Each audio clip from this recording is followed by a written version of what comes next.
รายการต่อไปนี้เป็นรายการทั่วไปสามารถรับชมได้ทุกวัยคือเมื่อวานไปถ่ายผมเพิ่มมา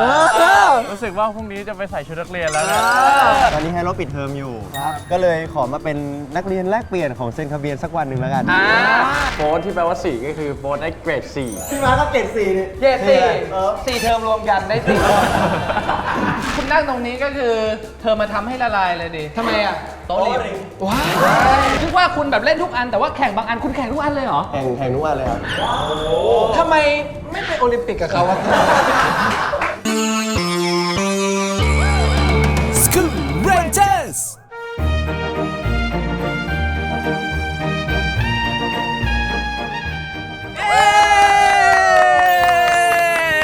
สวัสดีครับมา School Ranger วันนี้นะครับเราอยู่กับช่วงย้อนรอยวัยเรียนนั่นเองนะครับผมซึ่งตอนนี้พวกเราทั้ง3คนนะครับแม่ยืนกันเป็นบอยแบนด์นี่เลโอตางและมาร์คโอ้โห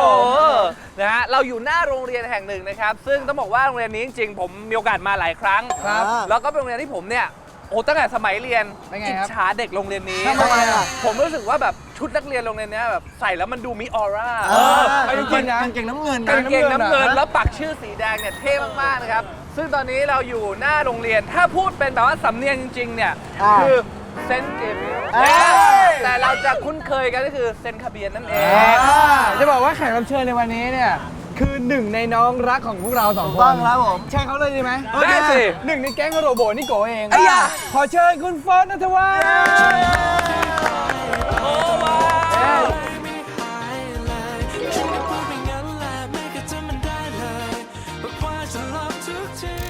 สวัสดีครับโอ้โหชุดนักเรียนหล่อจริงอ่ะจริงเหรอแล้วนี่นะคือรายการนี้นะเมื่อวานไปตัดผมมาเลยจริงเหรอไม่ได้กันนักเรียนคือเมื่อวานไปถ่ายผมเพิ่มมารู้สึกว่าพรุ่งนี้จะไปใส่ชุดนักเรียนแล้วนะหน้าไม่เข้าไงเลยตัดผมสั้นมาเลยแล้วมันเข้ามากเลยนี่วันนี้ได้กลับมาใส่ชุดเซนคาเบียนอีกครั้งเป็นไงบ้างครับก็รู้สึกได้ย้อนรอยครับเมื่อกี้ไปเจอครูโจมาสเตอร์ส่วนหนึ่งแล้วอะไรเงี้ยรู้สึกคิดถึงโรงเรียนมากเลยครับจบมาแล้วกี่ปีครับจบมาแล้วประมาณน่าจะประมาณ3 ถึง 4 ปีครับเพราะว่าผมสอบเทียบเอาไงจบม.6 มาแล้ว3 ปีไม่ได้จบม.6 จบม.4 เทอม2สอบเทียบไปเก่งซะแล้ว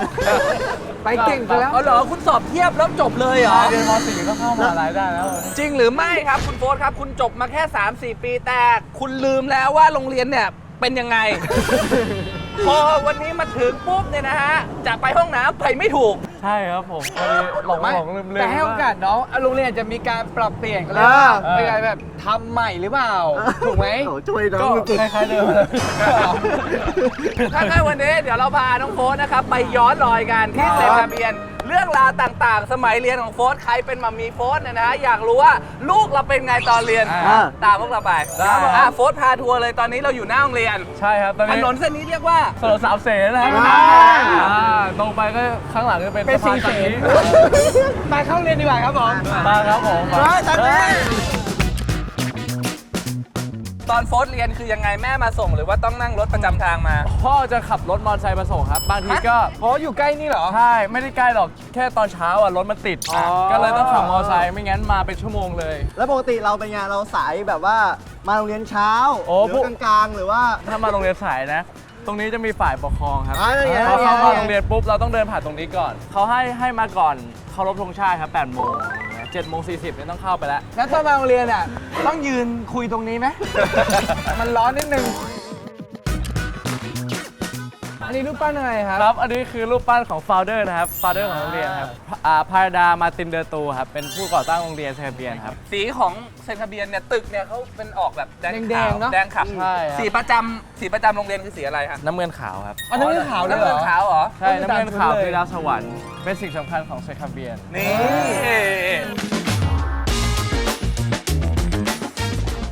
สนามบอลใหญ่มากอ่ะโรงเรียนเซนคาเบียนนี่เขามีตั้งแต่ชั้นเรียนไหนถึงชั้นไหนครับชั้นจีอะพี่ชั้นจีใช่จีก็คือกราวฟอนเราเล่นประถมหรือป .1 นะป .1 ถึงม .6 เลยครับป .1 ถึงม .6 เลยโอ้โหยาวมากนะหมายถึงว่าเข้าตอนม ไหนเดี๋ยวนะมีคุณครูฝึกสอนมั้ยน่ะ หน้าคุณมาก ค เล รู ย สวัสดีครับครูสวัสดีครับ สวัสดีครับ ครูดีครับนักเรียน ทำไมครูที่เซ็นทะเบียนหล่อจังเลยครับเนี่ย หรือว่าแบบว่ามาฝึกงานหรือเปล่าวันนี้เป็นครูฝึกงาน โอ้โห เชิญครูตรงนี้หน่อยได้ไหมครับ โอ้ยได้เลยครับ ต้อนรับนะฮะคุณเจมินายนรเวศสวัสดีครับนี่วันนี้มาเป็นเกส เป็นเกสให้คุณโฟนธนวัฒน์ ถามจริง ๆ พี่เจมส์ ครับ นั่ง ผม รออยู่ตรงนี้นานยัง นานแล้วครับประมาณเกือบครึ่งชั่วโมงแล้ว มารอรับรอรักหรือว่ารอลบฮะ น่าจะรอลบมาก มารอเข้าคิวครับ เขาคิวอะไร เข้าคิวเป็นรายการนี่แหละครับ คุณต้องบอกว่ารอลบสิ อ๋อรอลบครับ ผมเพิ่งจบไปเลยสำหรับ My Love Make Up เขียนรักด้วยยางลบนอกจากนะเขียนรักด้วยยางลบที่เพิ่งจบไปนะครับ วันนี้จริง ๆ เลยวันที่เราออนแอร์นะครับ เจมส์กับโฟร์เนี่ยต้องอยู่ที่ Impact Arena เมืองทองธานี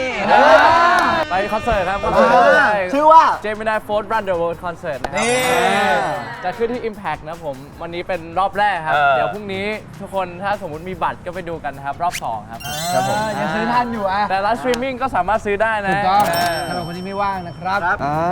ใช่วันนี้คือโรงเรียนของผมผมเรียนอยู่แฮร์โร่ใช่ไหมตอนนี้แฮร์โร่ปิดเทอมอยู่ ครับ ก็เลยขอมาเป็นนักเรียนแลกเปลี่ยนของเซนคาเบียนสักวันหนึ่งแล้วกันก็เป็นอาจารย์ละ งั้นถามพี่เจมส์หน่อย ครับ พี่เจมส์แบบเรียนแบบเป็นหลักสูตรอินเตอร์นะครับ ครับ รู้จักโรงเรียนแบบไทยบ้างไหม รู้จักครับแต่ก่อนที่ผมจะมาเรียนแฮร์โร่ผมอยู่อัสสัมมาก่อน อ๋อเหรอก็ ใช่ ใกล้ๆ เครือเดียวกัน ชุดที่ใคร เครือ ได้ เทเบียร์เหมือน สา กั ม น ก็ เนี่ยชุดอย่างนี้เลยชุดนี้ เหมือนกันเลย ใช่ อาสัมบางรักใช่ไหม ใช่ ถ้าสมมติอัสสัมบางรักอ่ะ ผมมันจะเป็นนักฟุตบอลโรงเรียนแล้วทีนี้ผมก็จะไปเตะบอลแบบกับโรงเรียนอื่นบ่อยๆ แล้วอัสสัมกับเซนคาเบียนเนี่ยใครชนะวะ อัสสัมชนะผมว่าเก่งมาก ซึ่งเดี๋ยววันนี้เดี๋ยวเรามาคุยรายละเอียดกันว่าสมัยเรียนนะครับโฟร์และเจมินายเนี่ยเขาเป็นยังไงนะครับถ้างั้นเดี๋ยวเราไปย้อนรอยเรื่องแรกกันเลยที่มุมนี้ไหม ได้ครับ คุณโฟนคุณอยากให้ไปที่มุมไหนก่อนคุณชี้เลย ได้เลยครับ มีมุมไหนที่มีแอร์ไหมเพื่อน มุมนี้ดีกว่าพี่ เอามุมนี้ก่อนนะ เป็นมุมที่แบบว่าเวลาอ่านหนังสือสอบเนี่ยผมก็จะมาอ่านตรงนี้ เพราะว่ามันเป็น โอ้ เพราะว่าคือต้นสนแล้วมันมีความร่มเย็นนะ ต้นสนแล้วเราสนไหม เราสนใจเขาอะไรอย่างเงี้ย สมัยเรียนโฟร์เคยมานั่งตรงนี้ไหม เคยครับก็เป็นมุมประจำเพราะว่าตรงนี้มันจะเย็นไงแล้วก็จะมันมีเงาตึกบังมันเป็นแบบร่มอะไรอย่างเงี้ย ทีนี้คุยย้อนกลับไปสมัยเรียนไม่ดีกว่านะครับ ครับ ทีนี้เราคุยมาคร่าวๆแล้วแหละตั้งแต่หน้าโรงเรียนบอกว่าโรงเรียนเนี่ยเข้าประมาณ7:40 7:40ครับถ้าจะไม่ผิด ทุกคนต้องทุกคนต้องมาถึงโรงเรียนก่อน ต้องมาถึง ใช่ครับใช่ 7:40ซึ่งโฟร์ก็บอกว่าคุณพ่อก็จะมาส่งที่หน้าโรงเรียน ขับมอเตอร์ไซค์มาส่งเลยหน้าโรงเรียนครับ แล้วปกติเนี่ยเวลาทานข้าวเช้าเนี่ยคือมาทานที่โรงเรียนไหมหรือทานตั้งแต่ที่บ้าน ปกติจะทานข้าวเช้าไม่ค่อยทัน เพราะว่ามาไม่ตรงเวลามาสายอะไรอย่างเงี้ยแต่ว่าถ้าสมมติมาเช้าๆจะไปกินข้าวโรงอาหารตรงนู้น อยู่แค่นี้ไม่ได้ ไปแล้ว แวะไปแล้วเมื่อเช้าเฮ้ยของกินคือเข้าไปนะโรงเรียนนี้แบบโกอินเตอร์มากเลย ใช่ ร้านแรกพิซซ่าเลยคือผมจะหาต้มเลือดหมูต้มเลยนะต้มเลยนะ อย่าไอ้ต้มน้ำหิวเนี่ยหายากไหมหายากใช่ไหม อะไรหายาก ก็ไม่คุณไปสั่งแม่ค้าอย่างนี้ไงเขาเลยไปเอาต้มเลือดหมูให้โอเคพี่เจมส์ล่ะสมัยเรียนอยู่แฮร์โร่มันเข้าเวลาเดียวกันไหมประมาณ7 โมงกว่าเหมือนกัน ประมาณ นะ 7:45นี่ครับใช่เป็นวิชาแรก ต้องหมายถึงว่าแล้วมีเข้าแถวมีอะไรอย่างงี้ป่ะ ไม่มีครับ เอ้าจริงเหรอ ใช่ อย่างเซนทะเบียนนี่มีเข้าแถว มีเข้าแถวแล้วก็เคารพธงชาติพร้อมกัน8 โมงเช้า ก็จะเป็นวิชาแรกชื่อว่าวิชาติวเตอร์ใช่ก็เหมือนโฮมรูม Home room ฟิลโฮมรูมแล้วก็ ครูประจำชั้น ใช่แล้วก็ประมาณครึ่งชั่วโมงแล้วก็เริ่มไปเรียนวิชาแรกแบบวิชาเรียนจริงๆตอน8 โมงกว่าๆ แต่ว่าคล้ายๆกันแหละ เออ แต่เขาตัดช่วงเข้าแถวออกให้เป็นโฮมรูมแทน ใช่ ประมาณนั้น พี่เจมส์ครับ ครับผม ตอนเช้าไปโรงเรียนเนี่ย ครับ กินข้าวยังไงครับ ใช้ช้อนกิน เขาช่วยเขาช่วย กินตั้งแต่ที่บ้านหรือว่ามากินที่โรงเรียนครับ กินระหว่างมาครับกินในรถครับ คุณขับรถไปด้วยกินข้าวไปด้วยได้เหรอ แม่ ตอนพ่อแม่มารับอ๋อ ตอนพ่อแม่มารับมาส่งครับ อ๋อ ได้กินข้าวอยู่ แล้วก็ผมว่าตอนเด็กผมเป็นคนชอบอมข้าวไม่รู้เป็นไรแบบอมข้าวอ่ะแบบเป็นเด็กอมข้าว เด็กๆผมก็เป็นเหมือนกันแบบกินข้าวยากใช่ไหม มันเช้ามากเลยมันกิน ไม่กินไม่ลงแล้วอมเพื่อที่ให้มันถึงโรงเรียนเร็วๆ ใช่ จะได้กินน้อยๆใช่ กินไม่ค่ แล้ อ วย ล ผ ง มว่าแบบพ่อแม่ผมบอกว่าต้องกินให้หมดกล่อง เพราะอะไรพวกตอนเช้ายังไม่หิวเนี่ยเหรอ ใช่ ใช่มันต้องยัดไม่งั้นเขาไม่ให้ลงผมก็โดนเหมือนกัน โอ้แต่ก็ยังดีนะที่อมข้าวเพราะสมัยที่เด็กๆเนี่ยคุณ อม แม่ เงินเหรอ อมเหรียญคุณแม่จะให้อมเหรียญไว้ไม่รู้ทำไมเหมือนกัน คุยเรื่องวิธีการมาโรงเรียนไปแล้ว ครับ แล้วตอนกลับอะครับ ตอนกลับอะครับถ้าสมมุติผมนะพ่อบางทีพ่อก็จะมารับครับแต่ว่าสมมุติผมเตะบอลดึกๆอะไรเงี้ยพ่อเขาจะไม่ได้มารับก็จะรับน้องสาวกลับใช่ไหมผมก็ต้องกลับรถเมย์คนเดียวอะไรเงี้ย ครับ เอาเหรอ ใช่ เพราะน้องสาวก็เรียนอยู่แถวนี้เหรอค น้ รั อบ งสาวอยู่เซนฟังครับ อ๋อเส้นฟางใกล้ๆตรงนี้ ใช่ แล้วมันเกิดเหตุการณ์อะไรขึ้นวันนั้นกับรถเมย์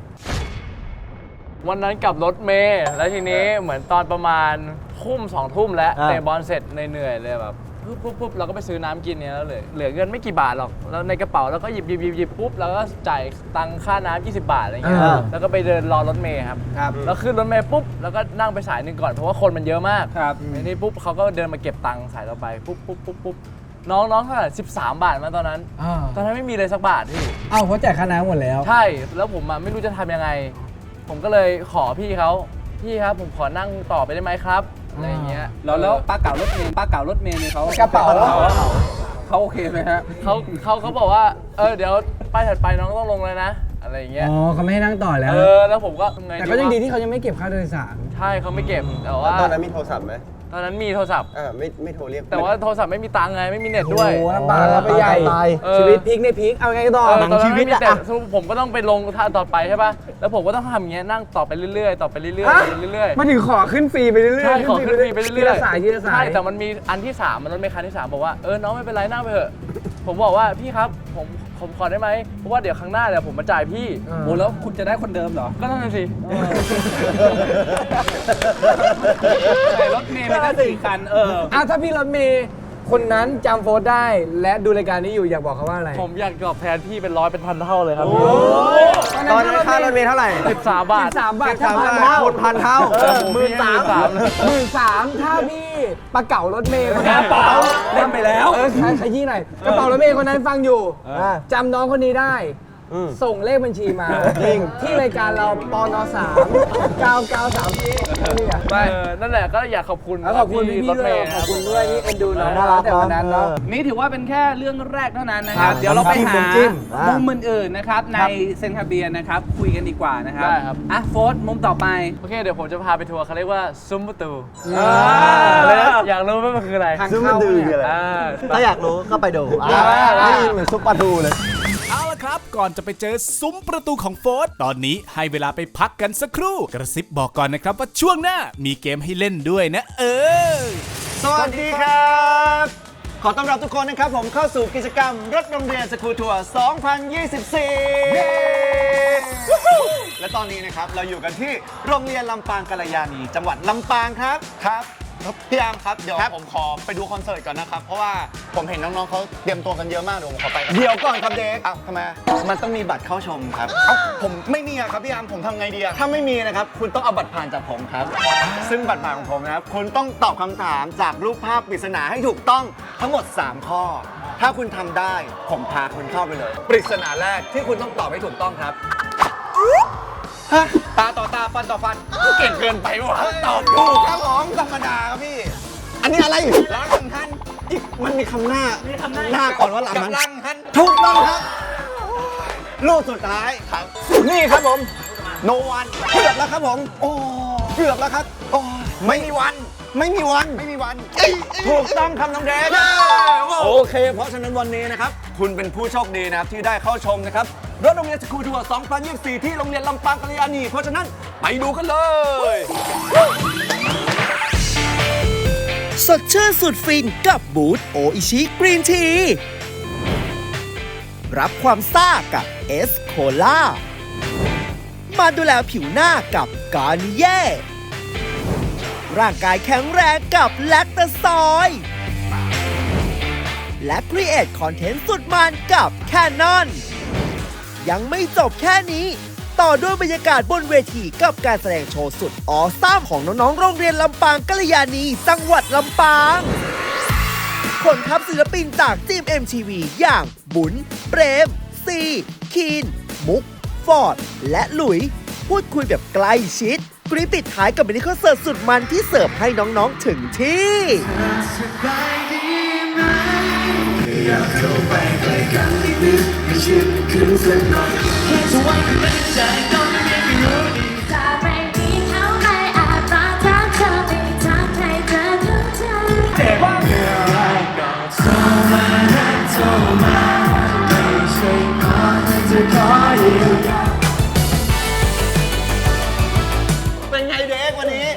นุกมากเลยพี่ วันนี้น้องๆเต็มที่สุดๆครับ ครับผมที่อื่นก็อย่าให้น้อยหน้านะครับผมแต่ว่าต้องติดตามนะครับว่ารถโรงเรียนสกูทัวร์ 2024 จะไปที่โรงเรียนไหนกันต่อ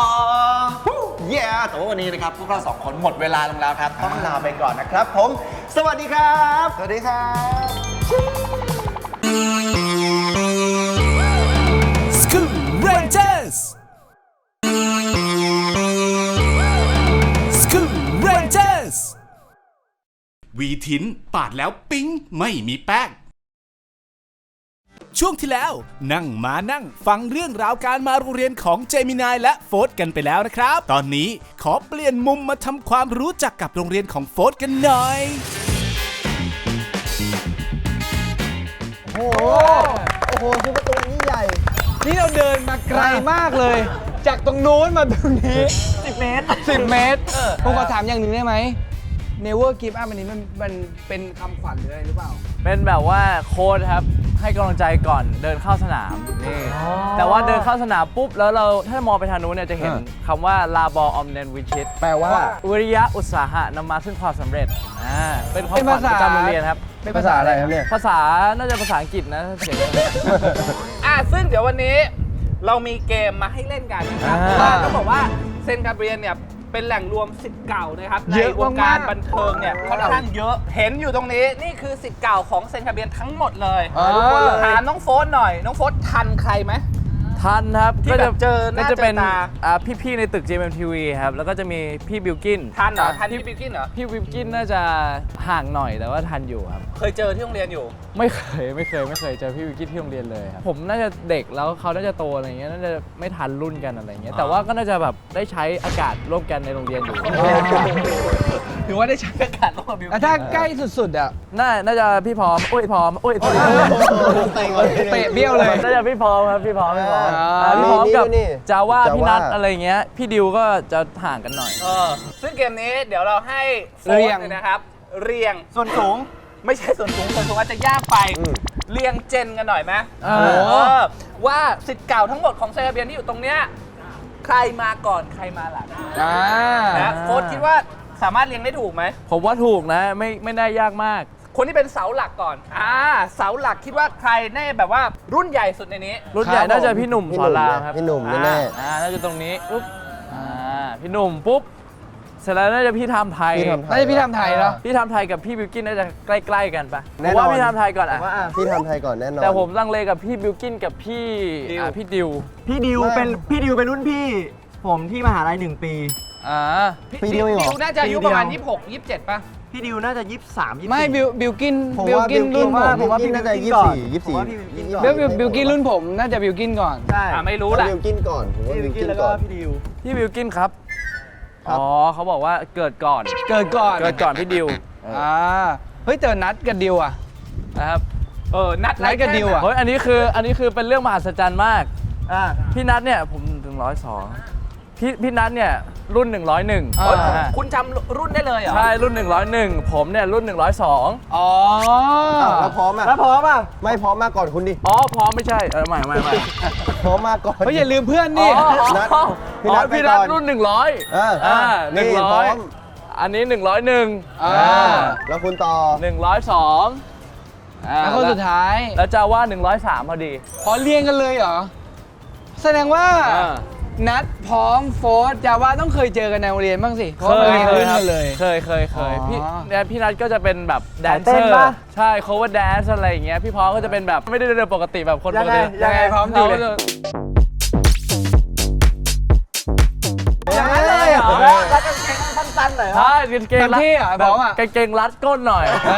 แล้วก็กางเกงประมาณนี้นี่ พี่อยากจะถามหลายครั้งแล้วว่าทำไมเด็กเซนต์คาเบรียนเขาชอบใส่กางเกงสั้น มันเป็นสไตล์แฟชั่นครับ ๆ เป็นแฟชั่นในโรงเรียน แล้วเสื้อต้องโค้งๆเนี่ย ใช่เสื้อโค้งๆแล้วแบบว่าแล้วก็กางเกงขาสั้นแล้วก็จะขอบใบหนึ่งอะไรเงี้ยแบบรีบๆเลยอะไรเงี้ย เอาล่ะ มาดูเฉลยกันนะครับว่าโฟสนะฮะสามารถเรียงลำดับรุ่นนะครับของนักเรียนเซนต์คาเบรียนได้ถูกต้องหรือเปล่านะครับ เรียงแบบนี้เป็นคำตอบที่ ถูกต้องพี่สอนรามนะครับ รุ่น 70 น้องโฟนรุ่น 102 ครับ ห่างกัน 32 ปี โอ้น่าจะไม่ทันกัน นะครับไทม์ไทยรุ่นที่ 93 ครับ บิลกินรุ่นที่ 97 ดิว 98 นัด 100 พร้อมก็คือ 101 โฟร์102 แต่ว่า และ103 นะครับเก่งมาก สุดยอด สุดยอด เป็นบทพิสูจน์แล้วว่าเด็กเซคาเบียนหน้าตาดี เอาล่ะตอนนี้นะครับเราอยู่ที่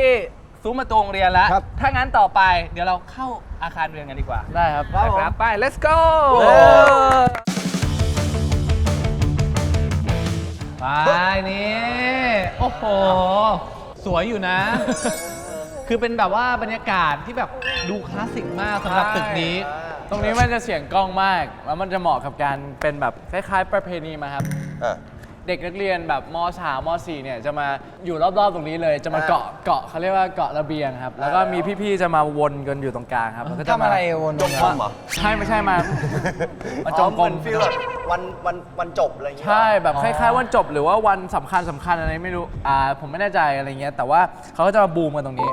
เสียงมันจะก้องตึกมากเลยอะไรเงี้ย ทุกปีสำหรับคนที่จบม .6 ปุ๊บก็จะเป็นประเพณีของเซกาเบียนเลยว่าจะต้องมาเหมือนร่วมบูมอะไรอย่างเงี้ยใช่ไหม ใช่ ฮะ ใช่ครับ ปกติโรงเรียนอื่นเนี่ยเท่าที่ผมเคยเห็นเนี่ยเวลารุ่นพี่จบเนี่ยรุ่นน้องเขาจะกอดคอแล้วก็ ใช่ บูมอย่างเงี้ย ใช่ เป็นนกกันเลยอะ ก็จะกอดคอเป็นวงกลมแบบคล้ายๆ แบบพี่เลโอ มันจะมีโค้ดอยู่อะไรเงี้ยบาบ้าโบโบ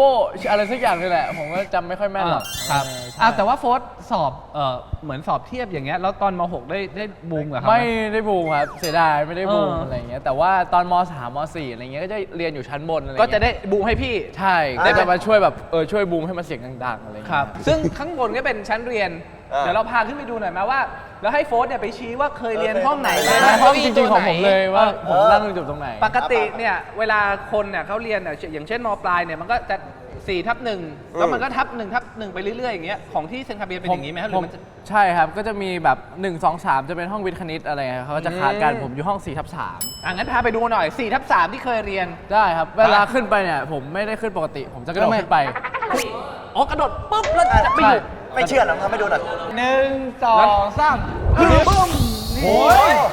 ยังไงล่ะ มาริโอก็ต้องยอมแพ้ เฮ้ย นี่เราอยู่กันที่ห้องอะไรครับเนี่ยโฟร์ ห้องเรียนตอนม .4 ของผมเองครับนี่ ข้อ4/3 4/3คือห้องนี้เลย เราไม่ได้เปลี่ยนด้วยเถอะก็คือใช้ห้องนี้ ใช่ครับใช่ห้องนี้เลยครับ เดี๋ยวไปดูดีกว่าว่าข้างในเป็นยังไงบ้าง ไหนน้องโฟร์สมัยเรียนตำแหน่งที่นั่งเนี่ยนั่งอยู่ตรงไหน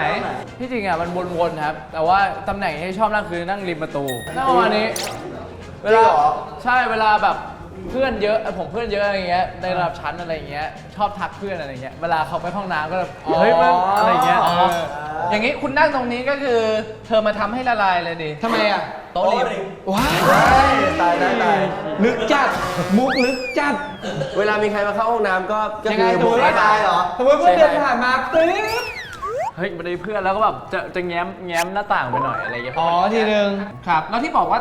มันจะวนๆเนี่ยเพราะอะไรมันไม่ได้มีล็อกเหรอว่าโต๊ะนี้เป็นของใครอะไรเงี้ย มันก็จะมีแบบที่ประจำแต่ว่าเขาก็จะไม่แบบล็อกที่นั่งอะไรเงี้ยนักเรียนอยากนั่งตรงไหนเขาก็จะให้นั่ง ใครมาเร็วก็ได้นั่งไปก่อนอย่างเงี้ย ใช่ พี่เจมส์ล่ะพี่ ครั เจ บ ม ผม ส์ถ้าเป็นจินตนาการว่านี่เป็นห้องเรียนที่แฮร์โร่เนี่ย ครับ คุณจะนั่งอยู่ประมาณไหน โอ้ของผมไม่ได้เป็นโต๊ะอย่างนี้เลยของผมเป็นโต๊ะรวม เฮ้ย โต๊ะใหญ่แล้วก็เด็กนั่งรอบๆโต๊ะ คือเป็นโต๊ะวงกลมเงี้ยแล้วครูสอนอยู่ตรงกลาง ไม่ใช่ โต๊ะเหมือนห้องประชุมเหมือนห้องประชุมบ้างเหมือนห้องประชุม ไม่ใช่มันคือมันจะเป็นโต๊ะแบบโต๊ะใหญ่ ๆ เลยแล้วมันจะมีประมาณ4 โต๊ะครับ ห้องหนึ่งมีสี่ เป็นกลุ่มเป็น แล้วเรียงเลยใช่ไหม เป็นกลุ่ม เป็นโต๊ะ ก็ ใหญ่ๆ เรียงเป็นตัวยูอะไรอย่างเงี้ยครับ เหมือนฟิลเราไปห้องแลบไปห้องอะไรอย่างเงี้ยป่ะ เราเรียนแลบเรียนอะไรเป็นงั้น จะเป็นกลุ่มๆเอา เดี๋ยวนี้กระดานเหลือนิดเดียวเองนะแสดงว่าคุณครูเนี่ยสมัยเรียนก็คือเป็น นี่ไม่ จอ ใช่ แบ ก บ ระ นี้ ดานนี่เป็นจอแล้ว เป็น ว่า เขาเรียกว่าสมาร์ทบอร์ดครับสมาร์ทบอร์ดเราไม่กดเลยนะแรกๆแบบว่ามันใหม่เกินนะ เออ ห้ามถ้าสมมติใครทำแตกเนี่ยเสีย 200,000 เฮ้ย แสนเลยเหรอ จริง มีสมาร์ทบอร์ดเท่นะเท่นะ สมัยผมมันเป็นช็อกอะช็อก กระดานดำเป็นกระดานด กระดานดำ ใช่ แต่อันนี้ก็เพิ่งเปลี่ยน 3-4-5 ปีเหมือนกัน ำแล้วอย่างห้องหนึ่งเนี่ยมีนักเรียนประมาณกี่คนครับแต่ละชั้นเรียน ถ้าเด็กประถมเนี่ยจะประมาณ 50-60 คน ก็ถือว่าใหญ่เยอะ ใช่ นะต่อชั้น แต่ว่าถ้าเริ่มมัธยมแล้ว เด็กก็จะน้อยลงอะครับเหลือประมาณห้องละ 30 คน 40 คนอะไรอย่างเงี้ยประมาณเนี้ยครับ แล้วแฮโลห้องหนึ่งเยอะไหมครับ ต่ำกว่า 20 คนครับประมาณ15 18 นี่กี่ห้อง ต่อชั้นเนี่ยเหรอครับ ห มายถึงว่าต่อ ใช่ ห้อง ต่อห้องเรียนครับ มันแล้วแต่วิชาที่เลือก ถ้าวิชานี้ดังอ่ะก็จะมีหลายห้อง ถ้าวิชานี้ไม่ดังก็อย่าง คนแบบว่า อย่างวิชาศาสนาอย่างเงี้ยมีอยู่แค่ห้องเดียวมีคนเรียน3 คนอย่างเงี้ยครูก็ต้องมาสอน วิชาอะไรดังวิชาอะไรดัง ก็เนี่ยแหละครับวิทย์คณิตอะไรพวกเนี้ยจะดัง หรอไม่ใช่พละศึกษาหรือศิลปะอะไรเงี้ย ไม่มีชมรมครับมีชมรมสอนการบ้านเลยมี ชมรมสอนการบ้านคือ มีชมรมก็ ให้ ครู เราเป็น ก็ ติว มาสอ เต น อร์อ๋อคุณครูมาสอน คุณครูมาสอนก็แบบหลังเลิกเรียนก็ครูมาสอนทำการบ้านเลยจะได้กลับไปบ้านไม่ต้องทำเลย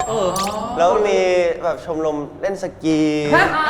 แล้วเขาจะเล่น ไปสอนยังไงอ่ะ เขา มันจะมี หิมะไหม ลานสกีอยู่ที่สเปลครับ แล้วเขาก็พาไปเล่นที่นู่นอะไรอย่างเงี้ย ก็ถ้าใครเล่นแบบอยู่ชมรมสกีเงี้ยคาบสกีก็คือไปที่ห้าง ใช่ เลย ใช่แต่ ไปที่ บางอั มอ นเราก็ต้องจ่ายเองนะแบบพวกคอร์สอะไรพวกเนี้ยครับก็ไปจ่ายเอง โอ้เหรอมันหลักสูตรไม่เหมือนกันนะเพราะอย่างก็คืออันนี้หลักสูตรปกติก็วิทย์คณิตก็มีบังคับให้เลยว่าต้อง มีกีฬาแบบปกติฟุตบอล แล้วมีชมรมแบบนี้ไหมไปสกีหรืออะไรมีไหม มีชมรมทายเหรียญครับทายเหรียญ ให้เหรียญคืออะไร ถ้าเรียนคืออะไร อันนี้กิ้ง หัวหรือก้อยอย่างเงี้ยเหรอ แล้วก็ในห้องเวลาพัก ยังไง จะไม่ทายผมตั้งขึ้นมาเองเป็นชมรมไฮโซ อะไรวะ ไม่ได้เลย ไม่ได้เลย เฮ้ยตานี้ออกอะไรวะใครแพ้มึงทำกันบ้านให้กูนะอะไรอย่างเงี้ย ฟิลนั้น แล้วคุณเคยเป็นหัวหน้าห้องบ้างไหม ไม่เคยครับผมเป็นประธานเชียร์ อ๋อยานาไม่ใช่หัวหน้าห้องคือเราละตกใจ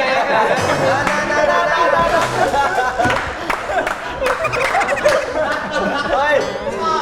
ตกใจเลยไงตกใจว่า มันเงียบระดับประธานเชียร์เลยเหรอ อ่ะเชิญแล้ว เฮ้ยแล้วทำอะไร ประธานเชียร์ต้องทำไงบ้าง ประธานเชียร์ก็มีหน้าที่คุมเชียร์อะไรอย่างเงี้ยอันนี้ผมสายกีฬาก็จะเป็นแบบเป็นสายไปอะไรอย่างเงี้ยครับใช่มันจะมีตำแหน่งมีหัวหน้าประธานรองประธานเลขานุการเงินประธานเชียร์อะไรอย่างเงี้ยครับ การเงินคือเราต้องทำเองด้วยเหรอ ใช่ก็เก็บเงินห้องบางทีแบบ งบใช่ไหม ใช่มีงบทำบอร์ดบ้างทำอะไรบ้างเฮรันยิก ทำไมมีงบด้วยอ่ะ คืออะไรอ่ะ เอาเวลาเขาทำกีฬาสีกันมันต้องวางงบเลยว่าจะไปงบสแตนงบแอคเซสซอรี่ที่เอาไว้เชียร์เท่าไหร่จ้างคนมาสอนโรงเรียนคุณไม่มีสปอร์ตเดย์เหรอครับ มีสปอร์ตเดย์ครับ ต้องเป็นแบบว่าไปซ้อมเชียร์อะไรอย่างงี้ไม่มีเหรอ ไม่มีที่โรงเรียนผมไม่มีเชียร์ลีดเดอร์ เฮ้ย ก็คือเล่นกีฬาอย่างเดียวเลย ใครอยากเชียร์ก็ตามความสมัครใจใช่ไหมไม่เชียร์ ใช่คือมันจะเป็นแข่งเป็นสีอะไรอย่างเงี้ย ก็คือคนที่ไม่ได้เล่นก็เป็นคนที่เชียร์นั่นแหละก็เชียร์ ใค ไป รไม่เล่นก็ไปเชียร์ ใช่แต่จะไม่มีแบบมาเชียร์ลีดไม่มี แล้วมีแปลอักษร เสียดายมากเพราะโรงเรียนผมเนี่ยขึ้นชื่อเรื่องแบบแปลอักษรมาก เฮ้ยโอ้โหขึ้นชื่อเหมือนกันนะแบบ โอ้ยอันนี้ไม่ได้ขึ้นชื่อขึ้นเสียงครับ เฮ้ยพี่เลยว่าต้องฟอง ตาใช่ไหมบอกเข้าไป โรงเรียนผมนี่ก็ไม่น้อยหน้า บอกอะไร บอกเข้าไปจตุรมิตรทุกครั้งนี่ของผมนี่ได้รางวัลบ่อยมากเลย ถูกต้อง ใช่ ผมไม่มีเลยแปลอักษรอะไรพวกนี้ไม่มีเลย เอ้าเหรอ น่าเสียดายอยากมีเหมือนกันดูน่าสนุก ลามานิจาจบมานิสอน ไม่มี สีเหลืองสู้สีเหลืองสู้ตายสีเหลืองไว้ลายสู้ตายสู้อย่างนี้มีไหม ไม่มี อันนี้จะไม่ชินเพลงนี้ไงก็รู้จักกิ่งกระเด้งใครซื้อเก่งอย่ามาเบ่งคุณร้องเบอร์ไหนเนี่ย เฮ้ยไม่มีเลย เคยฟังเก่ ไอ้ ง นี่ เด้ง คือ เด้งเด้ง เออที่เก่งใครมาเบ่งกระเด้งออกไป แต่ว่าโรงเรียนแบบอินเตอร์หน่อยนิดนึงไงผมจะเป็น We Will Rock You มีร้องด้วย Rock You เอ้ย ตื่นไป We Will Cheer for We Will Win ผมอยากรู้ของเจมินายอ่ะ ไม่มีเลย สักเพลงหนึ่ง ถ้า เพลง สมม เชีย ติ ร์ ถ้าเป็นแข่งบอลไงคือเฮ่ตอนยิงประตูเข้าอย่าง แค่ เงี้ย นั้นแล้วก็เปิดเพลงอะไรอ่ะ ตอนนั้นบูโนมาลุนฟ้าอะไรก็เปิดไป สมมติจริง แต่ ก็ ว่าไม่มีเชียร์ ชูกา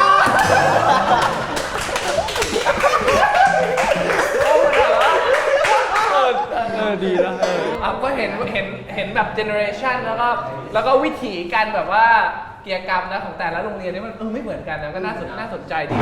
โอเค อันนี้ก็เป็นห้องเรียนนะฮะ 4/3 ของน้องโฟร์ธ ใช่ครับ นะฮะเดี๋ยวไปหามุมอื่นๆคุยกันมากดีกว่าผมว่าเพราะโรงเรียนใหญ่มากแล้วมีมุมให้คุยเยอะมากๆ ได้ครับได้ครับ เปิดสถานที่จริงนั่งเล่าความหลังของเด็กชายโฟร์ธกันไปเลย แถมได้รู้เรื่องของเด็กชายเจมินายอีกด้วยนะครับ ยังไม่หมดแค่นี้ช่วงหน้ายังมีอีก School Rangers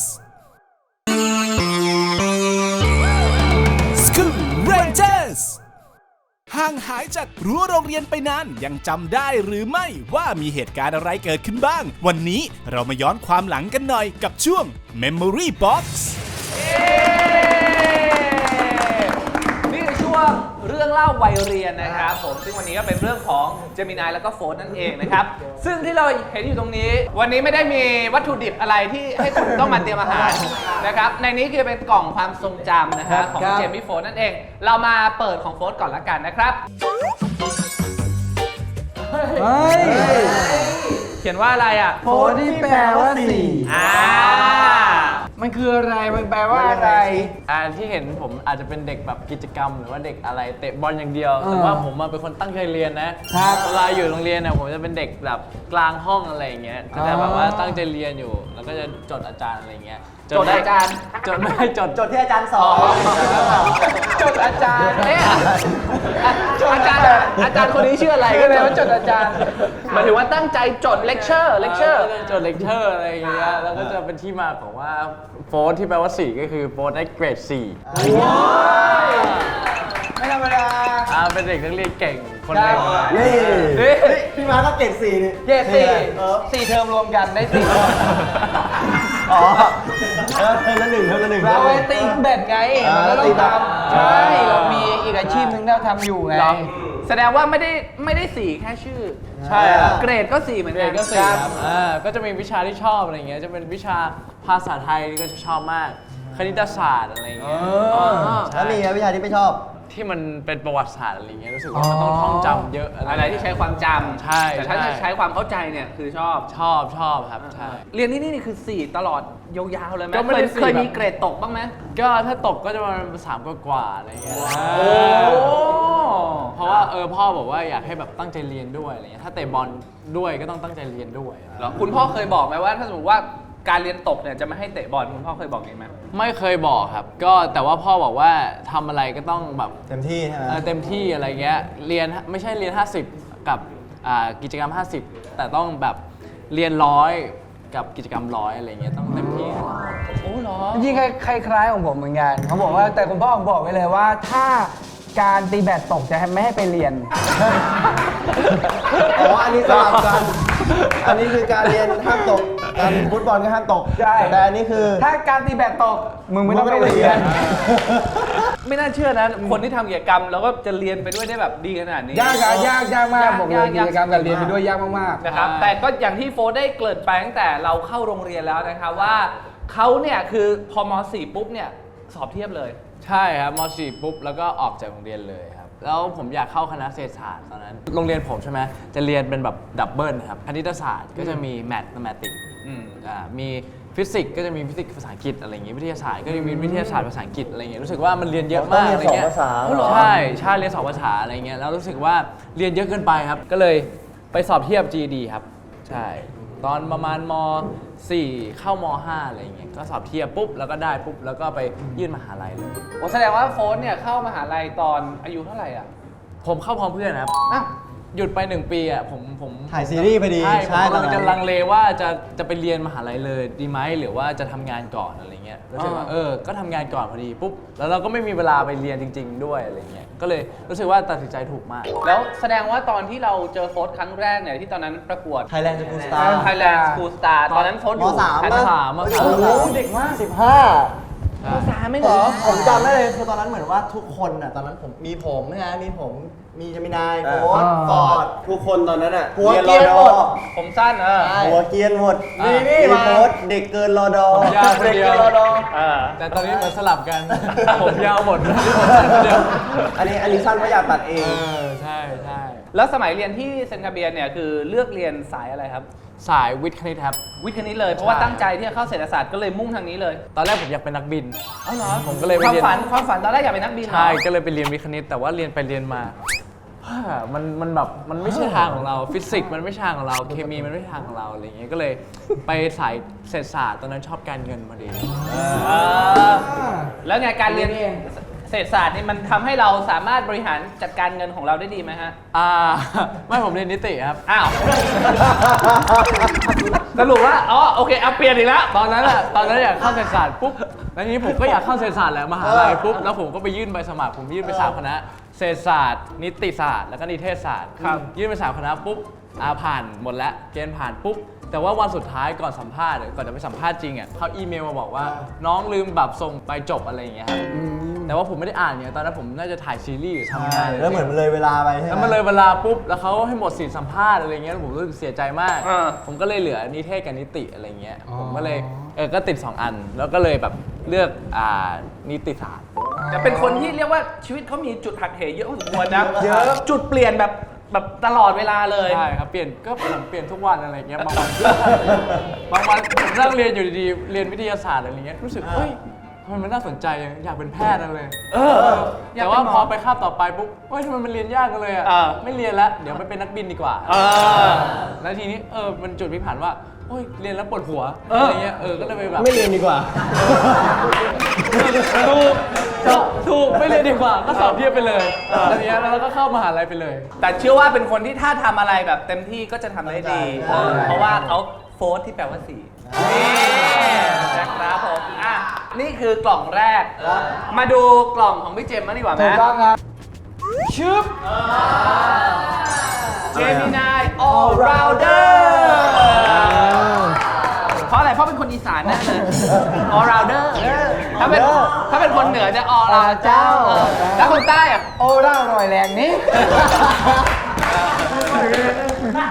คือ อธิบายหน่อยทำไมถึงเป็น Gemini All Rounder คือผมว่าตอนเรียนผมทำหลายอย่าง ก็มีการเรียนแน่ๆหนังสือ เรียนแล้วก็ ฟุตบอล เล่นกีฬา เล่นกีฬาดนตรี การเรียนคุณเป็นยังไงบ้างผมอยากรู้ การเรียนผมจะแตกต่างจากคนนิดนึงผมอาจจะไม่มีเรียกว่าอะไรแยกเป็นสายวิทย์คณิตหรือว่าอะไรอย่างงี้แต่ผมอาจจะมีเลือกเป็นรายวิชาไปเลยม.3 ถึงม.5 เนี่ยจะให้เรียน8วิชาไปเลย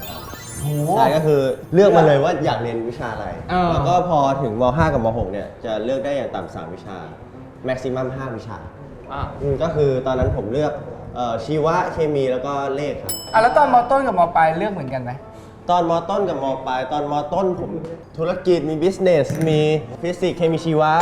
เลข จริงๆมต้นคือเลือกกว้างๆไว้ก่อน เลือกกว้างไว้ก่อน แล้วมปลายค่อยมาสโคปว่าเราชอบอะไร ใช่ ตอนมปลายก็เลยเหลืออะไร เหลือแค่3วิชาชีวิต นะ ไม่เพราะว่าน้องอย่าว่าน้องเป็นคนสุภาพจะพูดชีวะแล้วมันอันนี้มันก็เลยชีวิตเข้าใจ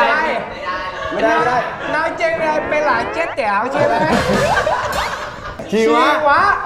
ะเคมีกับเลข แต่ว่าจริงๆเราเคยคุยกับเจมินายตั้งแต่ตอนนั้นที่มาโปรโมทแฟนผมเป็นประธานนักเรียนแล้วก็เคยคุยไปคร่าวๆแล้วว่าสมัยเรียนเขาเป็นคนที่ทำอะไรแบบเยอะมากแล้วแบบความสามารถรอบด้านมากๆงั้นช่วยเล่าให้ฟังหน่อยว่าสมัยที่คุณเรียนอยู่ที่ Harrow International School Harrow International School What is my name โอ้ยสุบดาโฮอะไรนะ ทำอะไรบ้างนอกจากเรียนกิจกรรมในโรงเรียนคุณทำอะไรบ้าง อยู่ทีมกีฬาของโรงเรียนครับมีอยู่ทีมบอลทีมแบดทีมเทนนิสทีมว่ายน้ำทีมวอลเลย์บอลอะไรพวกเนี้ยครับ แล้วเวลาไหนไปเรียนมา ไม่คือไม่ได้อยู่พร้อมกันทั้งหมด แต่ว่าปีนี้ปีนี้อยู่ทีมบอลแล้วกันทีมหน้าอยู่ทีมแบดอะไรอย่างเงี้ยโห เก่งจริง แล้วก็เป็นตัวแทนของโรงเรียนไปแข่งนู่น ไป แข่ง แข่ นี่ ง ด้วย ใช่กับโรงเรียนแบบมันจะเรียกว่าไบแซกครับเป็นเหมือนทัวร์นาเมนต์ของโรงเรียนอินเตอร์ใช่มาแข่งกัน เคยไปแข่งอะไร คล้ายๆจะตุลมิตรอะไรอย่างเงี้ยใช่ เคยไปแข่งอะไรบ้างครับ ก็นั่นแหละครับก็ตามที่บอกเลย คือทุกกีฬาเลยเหรอ ไม่คิดว่าคุณแบบเล่นทุกอันแต่ว่าแข่งบางอันคุณแข่งทุกอันเลยเหรอ แข่งทุกวันเลยครับ ทำไมไม่ไปโอลิมปิกกับเขาวะ ไม่คือมันอยู่ในระดับที่ปานกลางไม่ได้เก่งขนาดนั้น เก่งเกินเอาจริงๆเมื่อกี้พูดถึงกีฬาไปแล้ว เข้าเรื่องดนตรีบ้าง ดนตรีครับ เล่นเป็นยังไงดนตรีตอนที่เรียนมัธยม โอ้ยดนตรีผมเรียกว่าอะไรอยู่ในวง ใช่ผมอยู่ตอนแรกผมอยู่วงมีชื่อว่า Survival วงที่ 2 ชื่อไซโคน ไซโคน ไซโคนก็อันนี้พายุเลยพายุวิกฤตธรรมชาติอีกแล้วอันนี้อันที่ 3 อยู่วงที่ 3 ชื่อว่าท็อกซิกครับ แล้วสามวงนี้คือคนที่อยู่ในวงคนเดิมหมดเลยไหมหรือเราเปลี่ยนเพื่อนไปเรื่อย เปลี่ยนเพื่อนไปเรื่อย ๆมันคือแบรนด์ใช่ไหมเป็นสร้างแบรนด์ขึ้นมาเป็นแบรนด์วงดนตรี แบรนด์วงดนตรีครับใช่ โอเค เราคุยเรื่องเรียนไปแล้ว กีฬาไปแล้วดนตรีไปแล้ว ดนตรีไปแล้วมีอย่างอื่นอีกไหมเคยถามเขาเล่นเครื่องดนตรีได้แบบ เกือบทุกอย่างอ่ะพี่เจมส์อ่ะอีกสักครั้งหนึ่งเล่นอะไรได้บ้าง มีร้องเพลง มีเล่นกีตาร์ มีตีกลองอะไรอย่างเงี้ยครับ คีย์บอร์ด เล่นเปียโน เก่งจังวะ ทำไม มันเอาเวลาชีวิตส่วนไหนไปฝึกทุกอย่าง ไม่คุณซ้อมเนี่ยคุณซ้อมยังไงคุณซ้อมกีตาร์ในน้ำเหรอหรือว่าทำไมแบบว่าหรือว่ามันทำก็มีทั้งว่าเขาทำได้ทุกอย่างเลยอ่ะไม่คือผมอะจริงๆอะผมเมนที่ร้องเพลงอยู่แล้วครับแต่ว่า เป็นเมนที่ร้องเพลง ตอนเด็กๆอะผมเคยตอนประมาณอนุบาลเลยผมไปเรียนเปียโนมาอะไรเงี้ยแล้วก็หยุดไป แล้วก็พอได้มาอยู่กับเพื่อนๆในวงอะไรเงี้ยก็เห็นเขาเล่นทุกวันอะไรเงี้ยก็ลองไปดูเขาแล้วก็ครูพักรักจำเอาแล้วก็มาเล่นตาม ไม่แต่ว่าผมว่าจริง ๆ ดีนะ เพราะว่าบางคนเนี่ยตอนเป็นเด็กเนี่ยหาแพชชั่นตัวเองไม่เจอ วิธีการหาแพชชั่นที่ดีที่สุด คือการไปลองทำในทุกๆอย่างเราจะได้รู้ว่าเรามีแพชชั่นกับเรื่องอะไรมากที่สุด แต่ทุกวันนี้ก็ค้นพบแล้วว่าโอเคก็คือการร้องเพลง ใช่ แต่ว่าสิ่งที่เจมินายฝึกมาตั้งแต่เด็กจนโตอ่ะวันที่ว่าเข้าวงการบันเทิงจริงๆ คือได้ใช้ทุกอย่างทั้งดนตรีทั้งกีฬาทั้งอะไรต่างๆ ได้ใช้หมดเลยถือว่าคุ้มมากๆในการที่เสียเวลาไปตอนเด็ก แล้วเรื่องเกรดเฉลี่ยล่ะสมัยเรียนเนี่ยได้ข่าวว่าคุณได้ A หมดทุกวิชาเลย ใช่ครับทุกวิชาครับยกเว้นอยู่วิชาหนึ่งครับ นั่นก็คือ ตอนนั้นตอนม .4 ตอนนั้นเรียนคลาสธุรกิจครับ business studies โอ้โหผมจำฝังใจเลยนั้นเป็นวิชาเดียวที่ผมได้ B แล้วผมก็รู้สึกว่าทำไมวะผมก็รู้สึกว่าผมก็ตั้งใจแล้วนะแต่รู้สึกทำไม่ได้เลย แล้วก็แบบผมก็ไปถามครูว่าทำไมผมไม่ได้แล้วครูก็บอกว่าตอนเนี้ยคือมันตัดเกรดมันตัดเกรด A อยู่ที่ประมาณ 80%ผมไม่ได้ 76 ขาดไป แล้ว สี่ ขาดไป 4%ผมว่าขอเถอะแต่เขาไม่ให้ผมก็เลยจำฝังใจหลังจากนั้นผมเลยมาทำแบรนด์เสื้อผ้าแบรนด์ DY เนี่ยแล้วผมก็ได้โอกาสกลับไปถ่ายคอลเลกชันใหม่ครับที่โรงเรียนที่แฮร์โร่ครับแล้วผมก็ต้องขอยืมสถานที่เขาแล้วคนที่ผมขอยืมสถานที่คือคนที่เขาสอนวิชาธุรกิจผมตอนนั้น เอาละ ผมเลยกลับไปพอผมได้กลับไปคุยกับเขาบอกว่าวันนี้มาทำอะไรทำไมต้องมาใช้พื้นที่ของโรงเรียนผมก็บอกว่าผมมาถ่ายคอลเลคชันใหม่ของแบรนด์เสื้อผ้าผมเขาบอกเขาไม่เชื่อทำไมเขาไม่เชื่อทำได้ยังไงอะไรอย่างเงี้ยเพราะว่าตอนเรียนผมทำไม่ได้อะไรอย่างเงี้ยผมก็เลยบอกว่าเนี่ยผมเอาทีมผมมาด้วยนะเป็นแบรนด์เสื้อผ้าที่ผมทำอยู่อะไรอย่างเงี้ยเขาบอกเขาไม่เชื่อผมเลยเอา business model ให้เขาดู แล้วคุณมี business model แล้วไปโชว์ให้เขาดูเลย ไปโชว์ให้เขาดูแล้วเขาก็ถึงยอมรับผมว่าตอนนั้นที่ไม่ให้ปัดขึ้นเป็นเกรด A ตอนนี้ให้แล้วนะ แสดงว่าตอนที่โชว์ business model ให้เขาดูเขาปัดให้เกรดขึ้นเกรด4เลยอ่ะ แต่ไม่ทันแล้ว เปรียบเลยหรือว่าเขาปรับแก้ย้อนให้แต่ผมว่าเหมือนเจมินายเหมือนกัน ยังไง ตั้งคำถามว่าเฮ้ยผมผิดอะไรผมทำเต็มที่แล้วทำไมผมถึงยังไม่ได้ แต่คุณอ่ะอยากได้ B ไป A ผมอยากได้ D ลบมา D บวก ผมก็ตั้งคำถามเหมือนคุณเลย นิดเดียว ผมข้ามมานิดเดียว ถึงกับต้องอ้าปากค้างร้องโอ้โหแบบไม่หยุดให้กับความเจ๋งของเจมินายและโฟร์ธเก่งแบบนี้เนี่ยมัมหมีต้องให้รางวัลแล้ว School Rangers School Rangers มาถึงช่วงสุดท้ายของรายการแล้วนะครับเรื่องราวชีวิตวัยเรียนของเจมินายและโฟร์ธยังไม่จบแค่นี้เรื่องราวยังมีอีกเยอะอดใจไม่ไหวแล้ว นายคุณมาร์คคุณถือกล้องอะไรอยู่ เป็นกล่องเขียนว่าเจมินายผมก็อยากรู้เลยมีอะไรอยู่ข้างในนี้ นี่ไงล่ะ เรามาคุยกันต่อนะครับผมกับ Memory Box นะครับผมกับเรื่องที่มีชื่อว่า Gentleman of Hero มียังไงซิ ที่โรงเรียนผมมันจะมีฟิลนักร้องประสานเสียงของโรงเรียน ครับ แล้วในวงเนี่ยเขาจะเรียกว่า Gentleman of Hero แต่จริงๆเขาเรียกกันว่า Gents of Hero ใช่มันจะมีทั้งผู้ชายทั้งผู้หญิงครับ มีทั้ง Gents แล้วก็มีทั้ง Ladies of Hero เหมือนกัน ก็คือว่าต้องเป็นคนที่อยู่ในวงประสานเสียง ใช่ เท่า ค นั้ รั น บเป็น นะ นักร้องประสานเสียง อันนี้คือ1คนได้แค่คนเดียวว่าในชั้น ไม่ได้ มีหลายๆคน คือทุกคนที่อยู่ในนักร้องประสานเสียงเนี่ยได้หมด ได้หมดทุกคน ใช่ แล้วอย่างเงี้ยในวงประสานเสียงอ่ะมันก็ต้องมีแบบหลายๆคีย์ป่ะ ครับ อย่างคุณเป็นประสานลายไหน ตอนนั้นผมอยู่เทนเนอร์ครับ ผมเสียงสูงอยู่ตอนนั้นเสียงไม่แตก ใช่ คือเทรนเนอร์ก็คือจะประสาน เป็นสูงขึ้น อ่านิ นิดนึงครับ มันจะมีเบสอัลโต้เทนเนอร์โซปราโนอะไรอย่างเงี้ยนะครับ ใช่ พวกโซปราโนจะเป็น ladies of hero อะไรอย่างเงี้ยมาร้องกันเป็นผู้หญิง ซึ่งต้องบอกว่าจริงๆอ่ะเจมินายตอนที่เรียนอยู่ที่ Hero เนี่ยก็เรียกว่าร่วมกิจกรรมหลายอย่าง ครับ นะครับ ผม อย่างที่เราได้คุยไปนะครับ เห็นบอกว่ามีการไปฝึก เรื่องของค่ายอาสาด้วย ใช่ใช่ตอนนั้นผมจะเรียนหมอไง ผมก็ได้มีทำแบบพวกค่ายอาสาไปช่วยเขาจะมีโครงการชื่อว่า Operation Smile ครับ ใช่จะเป็นเด็กที่มีปัญหาเรื่องปากแหว่งเพดานโหวตั้งแต่เกิดนะครับ ครับ แล้วก็เราก็จะร่วมบริจาคหรือว่าตอนนั้นผมเข้าไปดูผ่าตัดเลย อ๋อเหรอ ใช่แบบเข้าผ่าตัดหมอผ่าตัดคนเด็กที่เป็นปากแหว่งเพดานโหวเลยครับ แก้ไข แก้ไข ความพิการตรงนั้นอย่างเงี้ยเหรอครับ ใช่ใช่ แล้ว ก็ไปดูอะไรพวกเนี้ยครับแล้วก็จะมีแบบพวกงาน charity เนี่ยผมทำเยอะพวกไปเวียดนามอะไรอย่างเงี้ยตอนนั้นไปเดินป่าเพื่อการกุศลอะไรอย่างเงี้ย พี่ เดินป่าที่เวียดนามเหรอ ใช่คือบินไปเวียดนามไปเดินป่าเราก็ต้องแบกกระเป๋า 20 โลเดินขึ้นเขาประมาณแบบ15 โลต่อวันเลยผมไป3 วัน ซึ่งตอนนั้นอายุเท่าไหร่ 16 วัน โอ้โหถือว่าเด็กๆมาก คื นะ อยังไงครับมันหมายถึงว่าโครงการไปเดินในป่าเพื่อการกุศลเนี่ยมัน จะเป็นเรียกว่าอะไรเก็บอวอร์ดครับตอนนั้นผมทำเอารางวัลเพื่อที่จะได้มีอะไร พอร์ต ใส่เข้าไปในพอร์ตใช่ อ๋อเหรอใช่ เ แล้วคือ นะ ผมก็ไปเดินป่าที่เวียดนามอะไรอย่างเงี้ยต้องแบกข้าวของแบกเต็นท์แบกอาหารอะไรไปเองไปทำเองเลยครับตอนนั้นทำสปาเกตตี้มะเขือเทศ เฮ้ย เป็นเชฟด้วย คือคุณ เป็นเชฟ เอาทุกอย่างจริง โอ ๆ เราเรื่องของจริงแต่ว่าเนี่ยที่ทำทั้งหมดมาเพราะว่าเก็บพอร์ตไปส่งมหาลัยครับ พอร์ตทั้งหมดที่เราได้สะสมมาตอนเป็น Gentleman of Hero นี่ได้ใช้ไหมฮะ ได้ใช้ครับได้ใช้ อ๋อได้ใช้จุฬาเขาก็ดูเหมือนกันใช่ไหม จริงๆผมทำพอร์ตของหมอเสร็จเรียบร้อยแล้วไงผมก็เลยเอาแค่พอร์ตของหมอแหละเอามาใส่ของทุกอันเลย เพราะว่าถ้าได้พอร์ตหมอแล้วมันได้น่าจะได้หมดแล้วเลย แต่ว่าจะเป็นหมอเนี่ย อืม ผมได้ข่าวมาว่าคุณกลัวเลือดเหรอ จริงๆ ตอนแรกกลัวนะ ตอนนี้ไม่กลัวแล้ว อ้าว เพราะว่าตอนนั้นอ่ะผมไปที่ผมพูดไปเวียดนาม เวียดนามต่อ ไปเดินป่า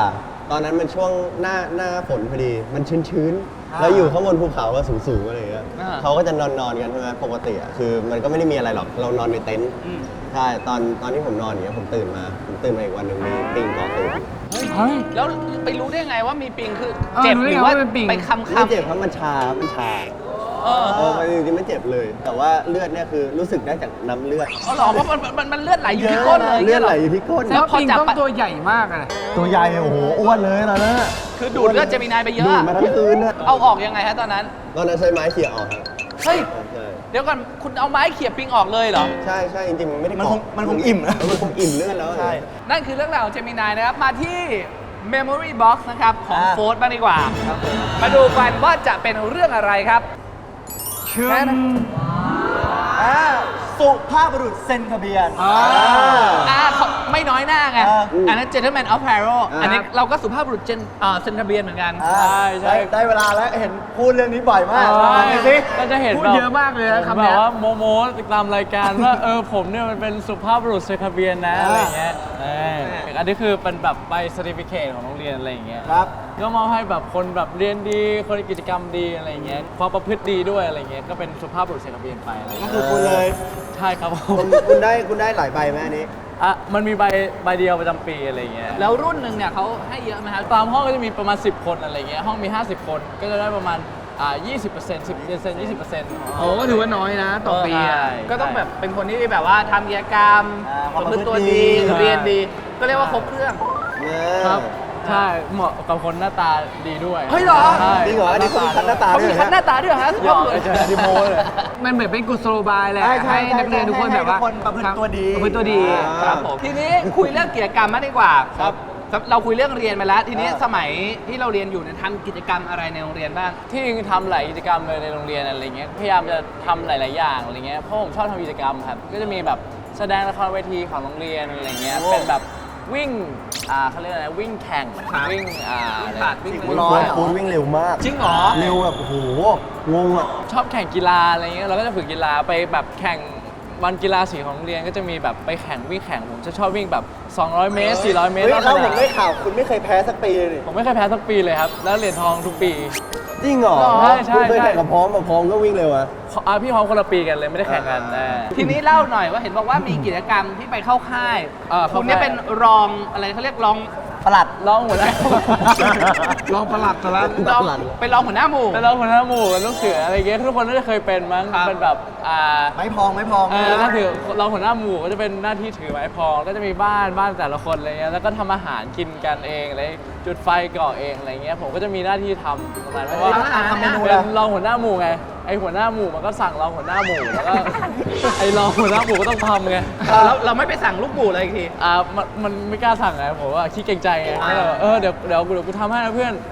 แล้วจุดไฟจุ๊บ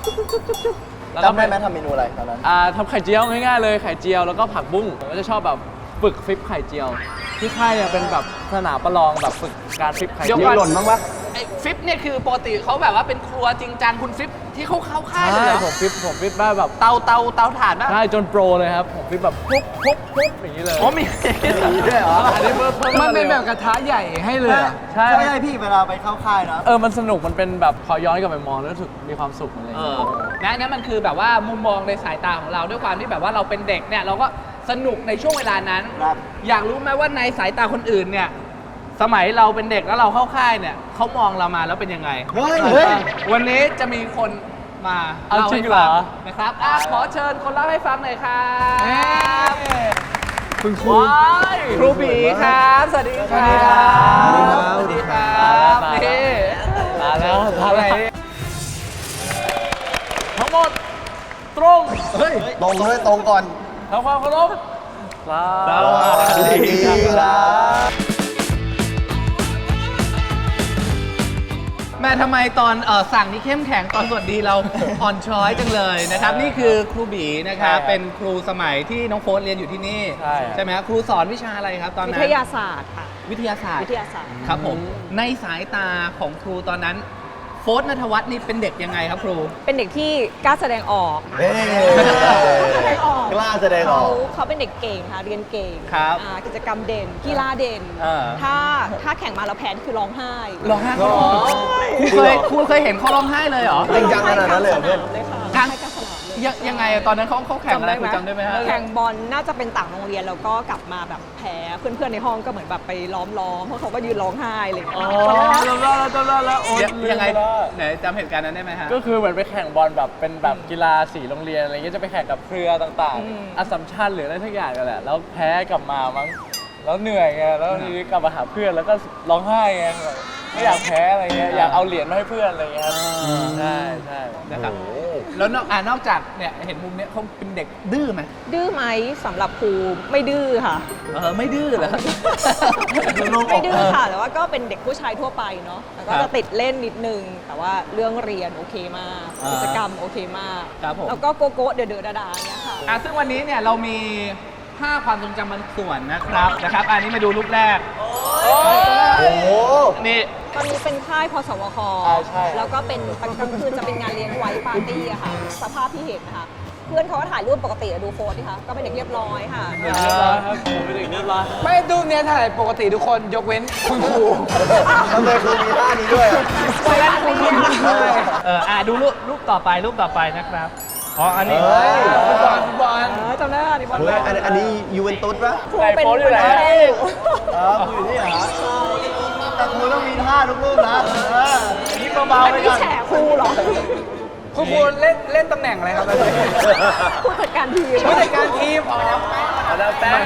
ไม่รู้ไงเราก็ถามเลย คือคนอื่นไม่เคยมีท่าครูมีท่าทุกรูป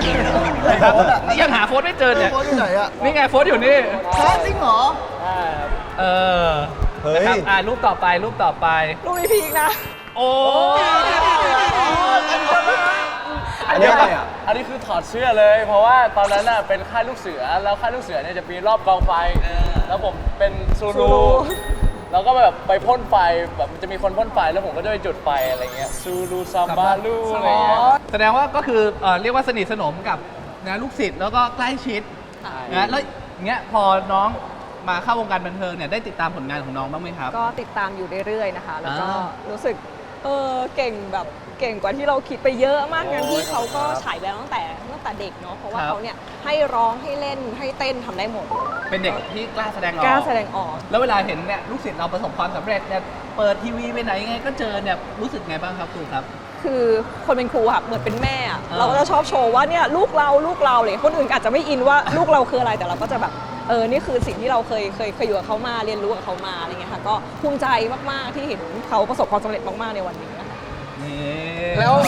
คุณครูรู้จัก บุคคลท่านนี้ไหมฮะ รู้จักค่ะเห็นคู่กันตลอดเลย นี่ ค่ะ เป็นไงครูเคมีมันได้ไหม เคมีมันได้ค่ะ วันนี้ครับโฟนครับได้กลับมาเจอคุณครูนะครับที่สอนกันมานะครับ มีอะไรอยากจะขอบคุณหรือว่าบอกกับคุณครูบีไหมครับ ว้ายจะร้องไห้แต่ละ เดี๋ยวกูร้องตาม รู้สึกว่าขอบคุณครูบีนะครับที่อบรมสั่งสอนโค้ชนะครับผมรู้สึกดีใจมากเลยนะครับที่มีครูมาอบรมสั่งสอนครับแล้วก็ตอนนั้นก็เป็นเด็กดื้อบ้างครับเป็นซนบ้างอะไรอย่างเงี้ยแต่ครูก็แบบดุบ้างแต่ว่าครูใจดีมากเลยครับขอบคุณครูมากๆครับ เข้าใจแล้วเนาะว่าดุเพราะอะไร เข้าใจครับเข้าใจครับ ให้ครูอวยพรให้ลูกศิษย์แล้วก็ลูกคนนี้หน่อย ครูภูมิใจแล้วครูเชื่อว่าโฟสรับรู้ว่าสิ่งที่เราเคยอยู่ด้วยกันมาจนถึงวันเนี้ยมันหมายความว่าอะไรเนาะครูก็ขออวยพรให้โฟสเนี่ยเป็นที่รักของทุกคนแบบนี้มากขึ้นเรื่อยๆ ไปได้ไกลเท่าที่โฟสจะไปได้ ครูและเพื่อนและโรงเรียนพร้อมซัพพอร์ตโฟสเสมอโชคดีนะลูก เดี๋ยวร้องไห้